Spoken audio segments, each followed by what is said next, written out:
হৰিধ্বনিৰে মুখৰিত হৈছে গুৰেশ্বৰৰ গাজবাৰীৰ লোকৰা গৰকাৰ আকাশ বঁটা।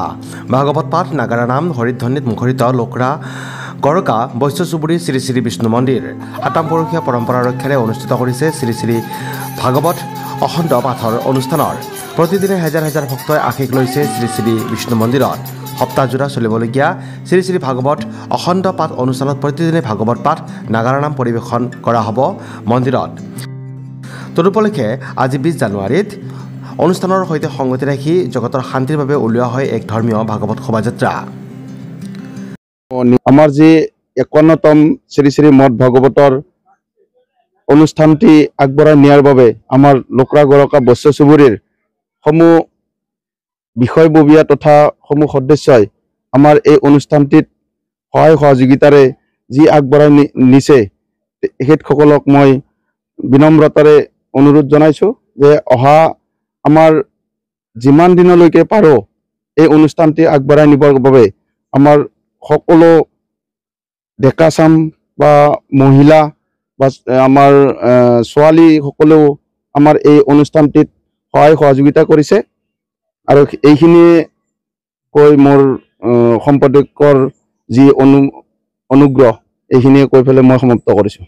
৫১তম ভাগৱত পাঠত উপস্থিত মোৰ লোকক আমি কমিটিৰ ফালৰ পৰা প্ৰথমে আন্তৰিক শুভেচ্ছা জ্ঞাপন কৰিছোঁ। আমাৰ আজি এই ভাগৱত পাঠ আমাৰ ৫১ বছৰত ভৰি দিলেহি। যোৱাবাৰ আমাৰ সোণালী জয়ন্তী পাৰ হৈ গ'ল সুকলমে। ইয়াত আমাৰ ১২০ ঘৰ মানুহে বসবাস কৰি আছোঁ এটা জাতিত। যদিও আমাৰ নন বিটিৰ তথাপিতো আমাৰ এটাই গুহাঘৰ আৰু এটাই গুহাঘৰতে আমাৰ আজি ৫১ বছৰ ধৰি ভাগৱত পাঠ চলি আছে। ৭ দিনীয়া ভাগৱত পাঠ। আমাৰ আদিতে যিসকল মহান ব্যক্তিয়ে এই অনুষ্ঠানটি আগবঢ়াই থৈ গৈছিল তেখেতসকলৰ প্ৰতি আমি আন্তৰিক শুভেচ্ছা জ্ঞাপন কৰিছোঁ। আৰু পোনপ্ৰথমে আমাৰ এই সৃষ্টিটো কেনেকৈ হ'ল, আমাৰ বয়োজ্যেষ্ঠ আদি পুৰুষসকলে ইয়াত সমবেত হয়, মাঘৰ বিহুত সমবেত হয় যে আমি এটি অনুষ্ঠান পাতোঁ। এই অনুষ্ঠানটো হ'ল ভাগৱত পাঠ।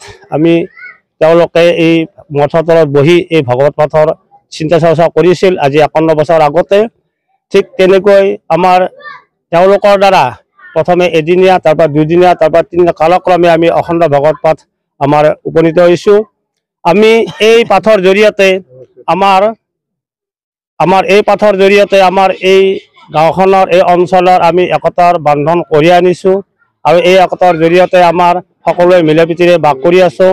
আমি প্ৰত্যেক বছৰে আমাৰ উদ্যোক্তাসকলে যিধৰণে সহায় সহযোগিতা আগবঢ়ায় আৰু কষ্ট কৰি আমাৰ এই অনুষ্ঠানটি পাতিছে তেওঁলোকৰ প্ৰতি মই আন্তৰিক শুভেচ্ছা জ্ঞাপন কৰিছোঁ। আমাৰ এই অনুষ্ঠানটিৰ এতিয়াও আমাৰ যিসকল আমাৰ বয়োজ্যেষ্ঠ ব্যক্তি আছে তেওঁলোকে আমাক দিহা পৰামৰ্শ দি আহিছে।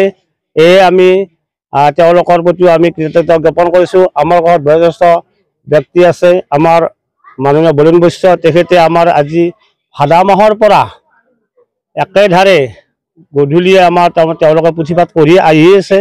আৰু সেয়ে আমাৰ এই গাঁওখনৰ এটা যদি আমাৰ ইয়াত ১২০ ঘৰ মানুহ বাস কৰি আহিছোঁ আৰু কোনো আমাৰ মানে বিসংগতি নাই। আৰু আমাৰ এই অঞ্চলৰ পৰিৱৰ্তনতাও দেখা গৈছে আৰু আমাৰ ইয়াত যাতে অনুষ্ঠানটো সুকলমে থাকে তাৰ কাৰণে আপোনালোকৰ সহায়তা কৰি মোৰ এখন ক'বলগীয়া। Desk report, news express, Assam.